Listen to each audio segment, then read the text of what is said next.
Tendance tête haute, quoi qu'il arrive, tête haute, bien sûr, votre magazine, désormais, votre magazine de tout le soir.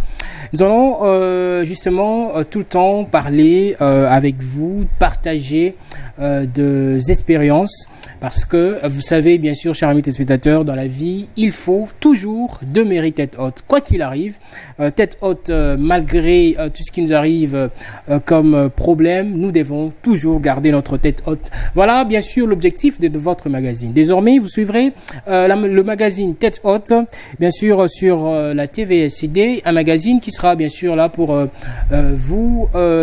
pour partager ensemble avec vous, chers amis téléspectateurs, les expériences. D'abord, Tête Haute, c'est aussi une marque, bien sûr, de vêtements. Tête Haute a beaucoup de branches que nous allons en parler, bien sûr, vous allez découvrir tout au long de nos émissions. Et je ne serai jamais seul, cher ami, sur ce plateau. J'aurai, bien sûr, des invités, notamment le docteur Aaron, qui est lui aussi membre de Tête Haute.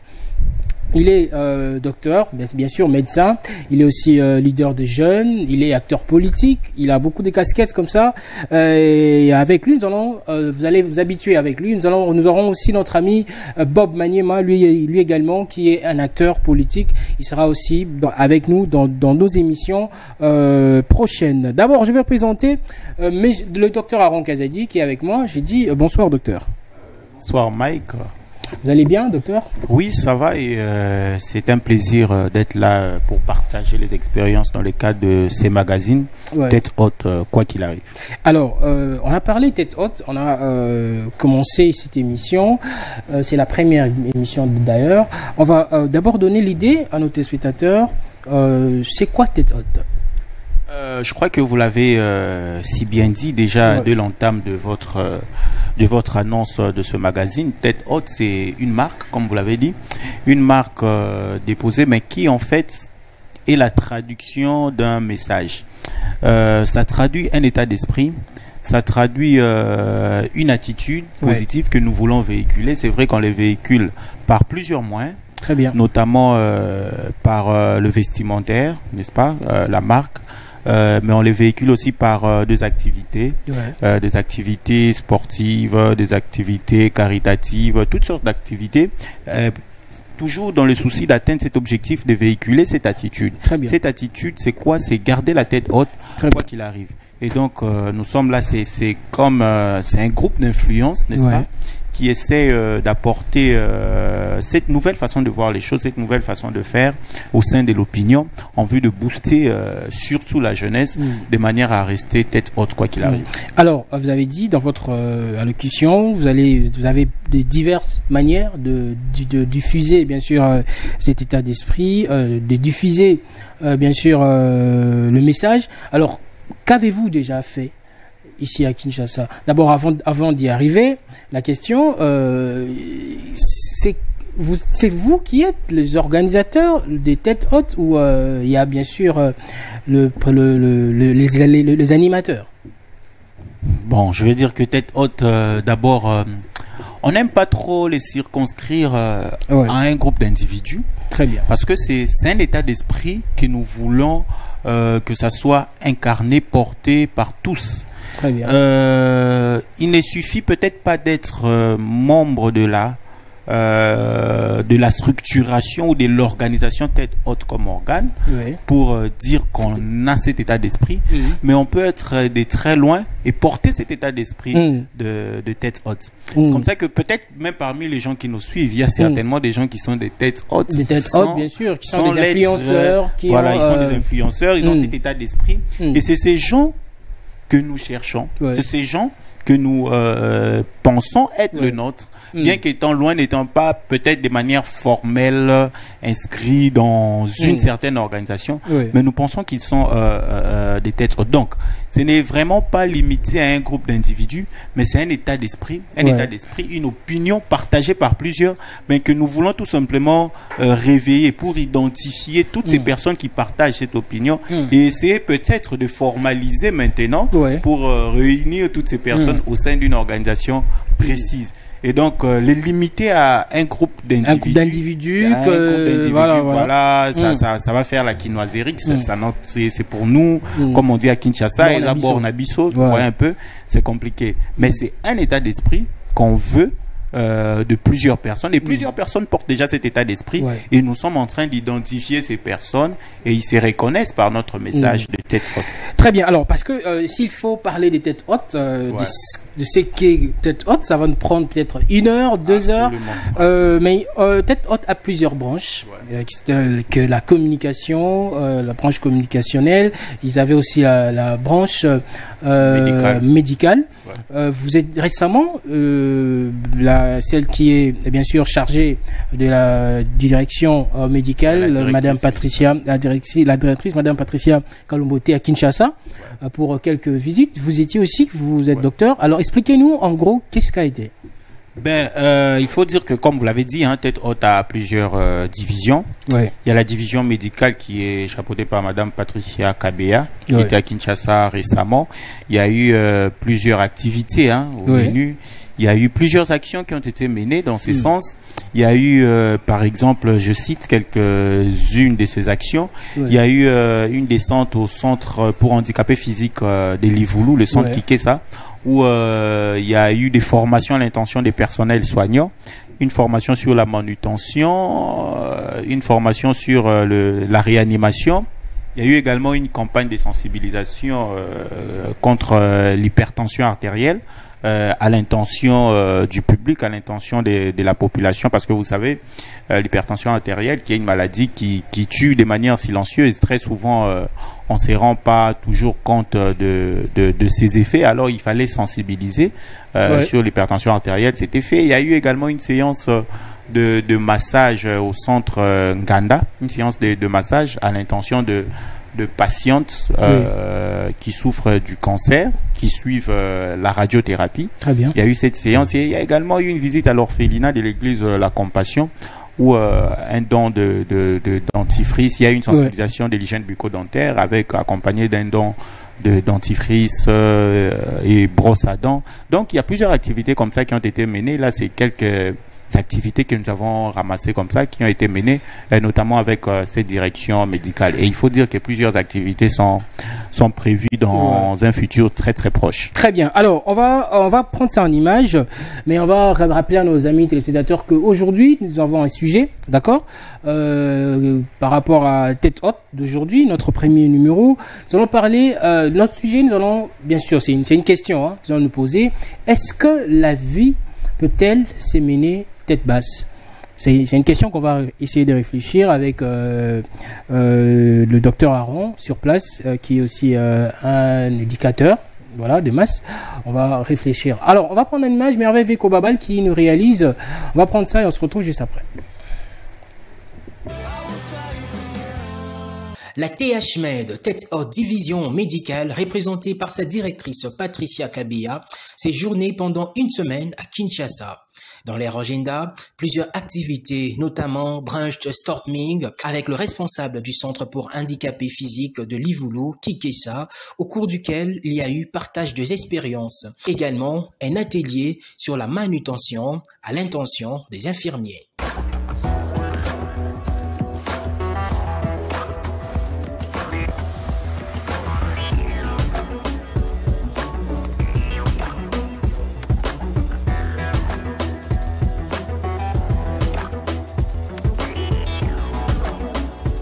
Un atelier sur le BLC réanimation à l'intention de tout le personnel, toujours au centre Kikessa.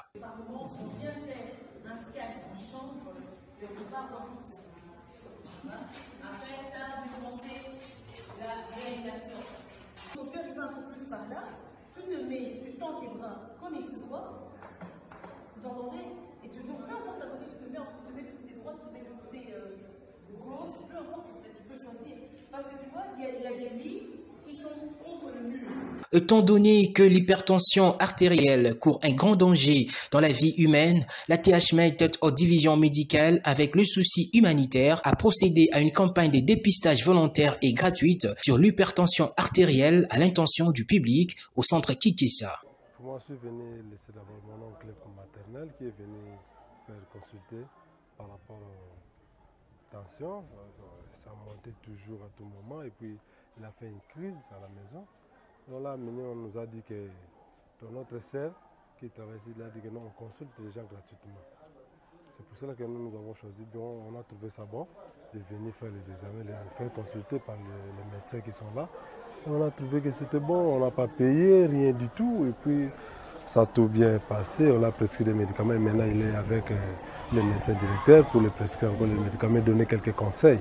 Donc c'est bien, si les initiatives continuent de cette façon, de cette manière, ça sera bien, ça sera beau et on n'aura pas vraiment beaucoup de patients, beaucoup de maladies.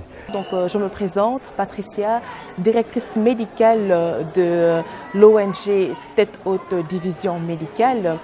Jeudi 28, on est là pour notre campagne qu'on a dénommée hypertension tueur silencieux. Pourquoi? Parce qu'il y a des gens qui souffrent de l'hypertension sans le savoir. Ils se plaignent de maux de tête, de céphalées, etc. Et puis 2-3 jours après, on voit que cette personne a fait un AVC. Moi, je me dis, mais comment cette personne a pu faire un AVC? Ça fait tout simplement des années que cette personne avait une hypertension sans le savoir. Et là, ça fait quelques heures qu'on est occupé à dépister les patients. Et malheureusement, ceux que je craignais, la plupart des patients qu'on a pu paramétrer, ils étaient tous hypertendus. On a eu de 19 et le papa ne savait même pas qu'il avait une tension hyper élevée. Donc voilà, la campagne nous a donné raison. Donc venez, faites-vous dépister et voilà. Le vendredi 29 octobre, une séance de massage et soins aux patients cancéreux sous radiothérapie du Centre Nganda a été organisée par la TH-Med et à la grande satisfaction de bénéficiaires. On est au Centre Nganda. On a reçu la visite de l'ONG TH, qui veut dire Tête Haute. Ils sont venus pour visiter ceux qui sont en train de prendre le traitement en radiothérapie. Ils nous ont apporté des cadeaux qui nous ont fait un bien fou. Voilà. Et hormis ça, ils nous ont expliqué que nous devons apprendre à connaître notre corps pour ne pas être surpris par des maladies comme le cancer du sein ou encore le cancer de l'utérus. Donc voilà, ils nous ont aidés avec des conseils. Ça nous a vraiment aidés et nous disons merci à l'ONG TH pour tout ça. Merci beaucoup. Pour clôturer son agenda, la directrice de la TH-Med division médicale Patricia Kabea s'est rendue à l'orphelinat de l'église La Compassion que dirige le pasteur Marcelo Tunassi pour une campagne sur l'hygiène bucco-dentaire et a distribué des dentifrices et brosses à dents aux mains propres du responsable de l'orphelinat Compassion, M. Jonathan Kandolo. Merci. Au nom de l'orphelinat La Compassion que je représente, je vous remercie pour ce don et j'espère davantage de votre part et aussi de notre part pour vous dans le cadre d'une bonne et franche collaboration. Que Dieu vous bénisse. Alors on me demande pourquoi est-ce que j'ai choisi l'orphelinat de la Compassion. J'ai choisi l'orphelinat de la Compassion parce que le pasteur Marcelo est un pasteur que j'écoute énormément. Je passe mon temps à écouter le pasteur Marcelo. J'ai été édifiée par ses prédications, les soirées de gloire qu'il a pu organiser sur Bruxelles. J'ai été bénie, ma famille en a été bénie.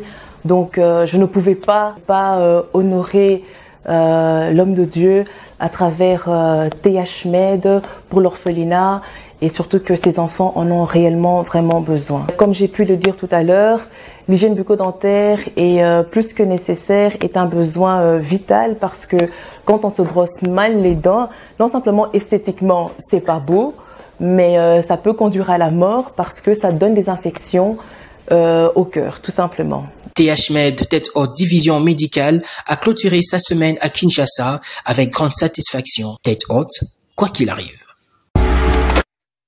Voilà, c'était donc les activités, en grosso modo, les activités de la direction médicale Tête Haute. Voilà. Alors, on a vu en image, on va passer à notre sujet.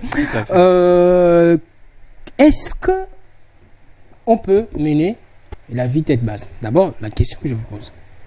Voilà, c'est une très belle question. Est-ce qu'on peut mener... Est-ce qu'on parle de tête haute? Ouais. Mais est-ce qu'on peut aussi mener sa vie tête basse? Répondre à cette question veut dire parler un peu des caractéristiques de la vie. Ouais. Vous savez que la vie, on peut définir la vie, je veux m'hasarder sur ces terrains-là, on peut définir la vie comme un ensemble d'événements qui se suivent dans un temps précis. Très bien. Vous voyez, la vie, c'est un temps, ok, parce qu'on vit, la vie commence quelque part et ça s'arrête quelque part. Ouais. Alors, dans ces temps-là, ça va être ça. Ça commence quand on est. Quand on est et quand on meurt. Et ça s'arrête. Alors, dans ces temps-là, il y a des événements qui se suivent. Ces événements peuvent être des événements heureux comme des événements malheureux. Parce que c'est ça la vie. Vous savez, la fameuse expression quand quelque chose arrive, on dit, ben, c'est ça la vie. Ouais. On dit c'est ça la vie. C'est-à-dire que la vie nous offre des événements parfois qui nous font sourire et parfois des événements qui nous font pleurer. Et il faut s'habituer avec ça. Tant qu'on vit, il faut l'accepter. Alors, est-ce que cette vie, est-ce que ce phénomène peut se mener avec une tête basse? Je réponds d'emblée, non. Non. On ne peut pas mener la vie avec tête basse. Pourquoi? Parce que la vie étant cette succession d'événements qui peuvent être heureux ou malheureux, sous-entend de nous une certaine attitude. C'est-à-dire que c'est comme une sorte de combat, comme on dit, la vie est un combat. C'est-à-dire qu'il faut mener un combat permanent. Est-ce qu'on peut mener un combat tête basse? Donc, si je dois reformuler la question, est-ce qu'il faut aller au front? Est-ce que les militaires peuvent aller au front tête basse? Voilà pourquoi même une des raisons pour laquelle vous allez voir tête haute, la couleur du vêtement, on a beaucoup plus choisi ces verts-là. Ah, parce que c'est d'abord... Voilà, parce que ça montre cet esprit, cet état d'esprit militaire. Très bien. Vous savez, les militaires, quand ils vont au front, ils vont avec l'intention de gagner. Pourtant, il y a toutes les éventualités possibles. On peut aller mourir au front, c'est clair. Ouais. Parce qu'il y a des balles à gauche, à droite, on peut attraper une balle et mourir au front, c'est clair. Mais quand il va avec une tête haute. Ouais. Il sait que je pars combattre. C'est ça cet état d'esprit. Et donc, quand on mène sa vie, on ne peut pas mener la vie tête basse. Parce que quand on mène la vie tête basse, c'est un aveu d'échec dès le départ. C'est-à-dire que dès le départ, déjà, vous êtes perdant. Vous partez en termes d'être perdant. Ouais, vous partez déjà en vous disant que c'est l'échec. La vie doit se mener tête haute. Pourquoi tête haute? La vie doit se mener tête haute parce que dans la vie, il y a des situations qui arrivent. Et ces situations, pour les surmonter, il faut avoir un état d'esprit. Un état d'esprit qui est bien sûr all up. Justement, il faut avoir un tête haute quoi qu'il arrive. Être tête haute quoi qu'il arrive. Parce que il y a certaines situations qui peuvent arriver dans la vie et si vous vous démotivez, ok, vous perdez votre motivation parce que vous avez été tête basse, vous perdez votre motivation compte tenu de cette situation qui est arrivée. Du coup, vous inaugurez vous-même des échecs antérieurs. Très bien. Vous comprenez? Donc, c'est-à-dire que il y a de ces situations qui sont un peu comme l'antichambre du succès. Vous savez, quand je suis arrivé ici au plateau, il y a une antichambre de l'autre côté. Ouais. C'est-à-dire, avant d'arriver au plateau, il faut passer par cette antichambre pour arriver à la chambre. Admettons que cette chambre, cette pièce, c'est la pièce du succès. Et cette antichambre-là, il y a des événements très compliqués. Ok, des événements très compliqués. Ouais. Et il faut les traverser. Il y a des épines, voilà, des complications dans la vie. Tout à fait. On ne sait pas passer. Comme dit les Kinois, bacal, justement, on ne sait pas passer avec aisance. Voilà. Alors, quand vous y arrivez, vous perdez la motivation, alors que votre objectif, c'est le succès, c'est d'atteindre cette pièce où il y a les succès. Quand vous voyez ce qui se passe de l'autre côté dans l'antichambre, vous perdez espoir, vous l'abordez tête basse. Du coup, vous allez manquer à atteindre votre objectif. Très bien. C'est comme ça que l'état d'esprit ici, c'est quoi? C'est rester tête haute, quoi qu'il arrive. Quand vous traversez cet état de choses, cette pièce où il y a tout ce qu'il y a, des épines et tout, gardez toujours la tête haute et ça va vous permettre de rentrer, n'est-ce pas, pour atteindre votre objectif. Très bien. Alors, il y a une question qui vient comme ça en esprit. Quand est-ce que on commence à vivre sa vie tête haute? Parce que bien sûr, on ne va pas dire qu'un bébé qui naît aujourd'hui, déjà va commencer à vivre tête haute. Il a déjà cet état d'esprit. Mais quand est-ce que on doit maintenant commencer à mener cette vie tête haute? Je dois répondre directement en disant, on commence à mener sa vie tête haute dès qu'on prend conscience de la vie. Très bien. Ok? Dès qu'on prend conscience de la vie, eh bien, on commence à mener sa vie. Enfin, il y a des gens qui prennent conscience à 40 ans, malheureusement. À 30 ans, voilà à 20 ans, à 10 ans, à 6 ans, ça, 50, voilà. Ça, c'est une réalité. Voilà pourquoi nous sommes là pour cet éveil des consciences. Très bien. Pour faire prendre conscience, n'est-ce pas, à ces gens dont vous êtes en train de stigmatiser, qui prennent conscience en retard. Nous sommes là pour ça. Donc, quand on prend conscience de la vie, prendre conscience de la vie, ce n'est pas s'apercevoir de son existence. Très bien. C'est une chose. Parce que vous avez donné l'exemple d'un bébé. Le bébé, il n'a pas conscience, il n'est pas conscient de son existence. Vous voyez, les bébés, c'est... voilà, il grandit. À un moment donné, il y a l'âge qu'on appelle l'âge de la raison. À partir de 7 ans. 7 ans, c'est l'âge de la raison. Mais un bébé aussi, un bébé aussi, en fait, quand on a une année, 2 ans, 3 ans, on peut savoir qu'on est enfant. Oui, on peut savoir qu'on est enfant, mais on n'a pas encore... On peut savoir un peu que j'ai besoin de ceci, j'ai besoin d'avoir cela. Mais on n'a pas encore atteint l'âge de la raison. C'est-à-dire, on ne sait pas encore faire les distinguos, n'est-ce pas? Distinguer le bien du mal. Très bien. Distinguer les valeurs des anti-valeurs. C'est à partir des 7 ans qu'on a l'âge de la raison. Un petit enfant, vous le laissez là, il peut tout chambouler. Ben, écoute, c'est un enfant. Vous trouvez, je me souviens une fois, mon petit neveu, il a pris... je sais pas, une poudre, il s'est rempli les corps et vous voyez un peu.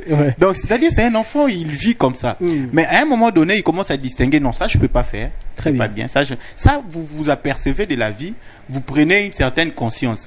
Mais, il y a une conscience que beaucoup n'ont pas. Malgré qu'ils ont surdépassé même l'âge de la raison. Il y a même à 30 ans qu'on n'a pas encore la conscience. Ils n'ont pas, quelle conscience qu'ils n'ont pas? C'est la conscience là. De savoir qu'on doit mener la vie tête haute. Et c'est ça le problème des Congolais particulièrement. Tout à fait. Voilà. C'est ça le problème de Congolais en particulier. On désespère très vite. On désespère très vite dans tout le domaine possible de la vie. Même en politique, même en société, même en religion. On désespère très vite. Il suffit que quelque chose arrive. Vous voyez les langages qu'il y a par exemple et aussi Mbate.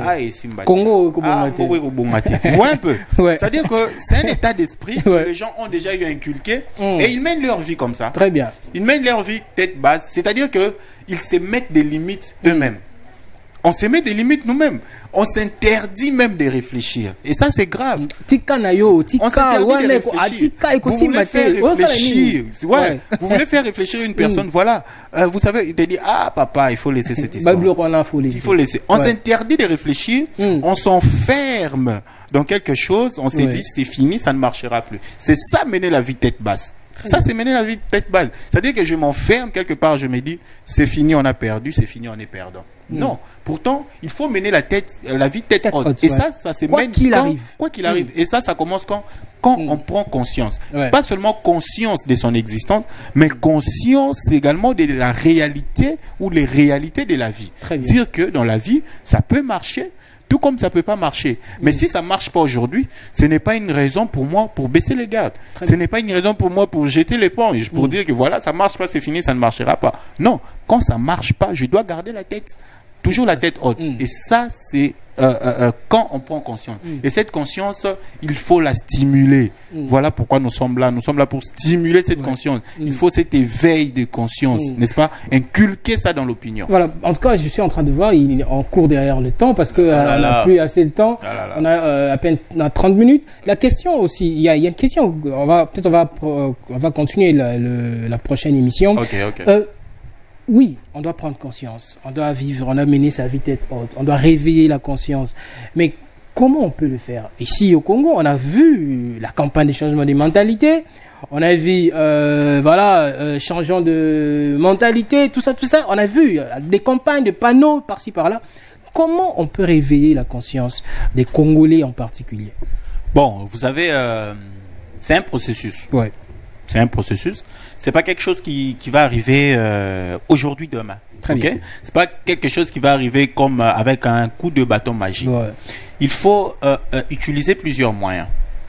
Il faut utiliser plusieurs moyens et puis il faut suivre un peu, par exemple les Congolais, je parle de la RDC, les Congolais dans ce qu'ils font, dans ce qu'ils aiment. Et essayer de rentrer là pour prêcher cette prise de conscience. La prise de conscience, vous l'avez dit, il y a eu beaucoup de choses. Il y a la coordination pour les changements de mentalité. Je vois des gros panneaux sur la route. Tika, tout ça. Tika, c'est bon. C'est bon. C'est des moyens. Parce qu'il faut savoir qu'il y a toujours un objectif à atteindre. Et il faut définir les moyens pour atteindre cet objectif. Ces moyens, il faut les définir. L'objectif pour l'atteindre, on a des moyens. là, vous avez la sensibilisation que nous faisons. Oui. Alors, comment on fait cette sensibilisation? Par exemple, pour nous, Tête Haute, nous avons cette marque de vêtements, Tête Haute. C'est d'ailleurs bientôt, hein, les téléspectateurs vont nous voir en t-shirt. Peut-être la prochaine émission, on sera en t-shirt Tête Haute. C'est déjà une façon de véhiculer les messages. Oui. Ça peut réveiller l'esprit. Souvent, on a l'impression de voir ce que nous faisons comme des faits anodins, comme si ça n'a pas de répercussions. Mais en fait, ça a des répercussions. Vous verrez des gens aller vers une certaine tendance comme ça. Regardez ce qu'on appelle les épiphénomènes. Les épiphénomènes, c'est des choses qui apparaissent, qui font du buzz et puis ça disparaît. Les supporters va gagner. Voilà. Vous voyez des trucs comme ça? C'est des épiphénomènes. Ça sort de nulle part. Nulle part. Et puis ça fait du buzz. Et à un moment donné, ça disparaît. Il y avait des supporters va gagner récemment. Il y avait Yangonde Tozobo. Vous voyez un peu des trucs comme ça. Mais on peut utiliser aussi ces mêmes choses pour véhiculer maintenant quelque chose d'important, parce que là c'est des trucs qui n'ont rien à voir, un peu, qui ne nous amènent nulle part, ça ne change pas. Mais on peut utiliser tout ça pour atteindre notre objectif. Nous avons le vestimentaire, nous avons la communication à travers cette émission par exemple. Nous avons des actions sur terrain que nous sommes en train de programmer. Tout ça, ça va faire prendre aux gens la conscience. Nous-mêmes, on ne peut pas faire des choses et douter du résultat. Sinon, on serait en train de mener la vie tête basse. Nous menons la vie tête haute et nous resterons toujours tête haute, quoi qu'il arrive, chers amis téléspectateurs. Vous également, où vous nous suivez, vous devez mener toujours et toujours votre vie tête haute, parce que dans la vie, bien sûr, il y a des épines, il y a beaucoup de ce qu'on dit en lingala, il y a des cales. Voilà, bakal, bakal. Mais il faut toujours vivre sa vie tête haute, il faut jamais désespérer. Merci beaucoup, docteur Aaron Kazadi, d'être passé. D'ailleurs, c'est tout le jour, tout le temps, on sera avec vous dans cette émission, avec notre ami Bob Manier m'a fait un coucou qui nous suit. Et merci, l'émission est terminée. Hein. Merci, c'est moi qui vous remercie. Et merci à tous nos téléspectateurs. Je crois qu'ils ont déjà pris rendez-vous. Ça sera un rendez-vous chaque lundi à 21h. Hebdomadaire. Très bien.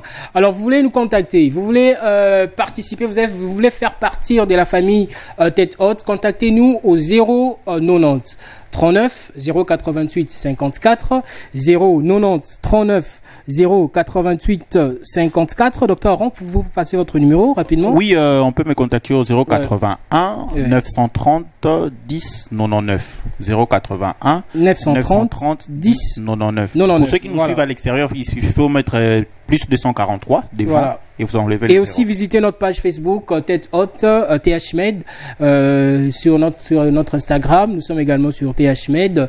Visitez, aimez la page, abonnez-vous massivement, chers amis téléspectateurs. Merci à vous d'avoir suivi cette émission. Merci à la grande équipe qui nous a accompagnés. Merveille, Veko, Babal, Montréal, toujours et toujours. Tête Haute toujours.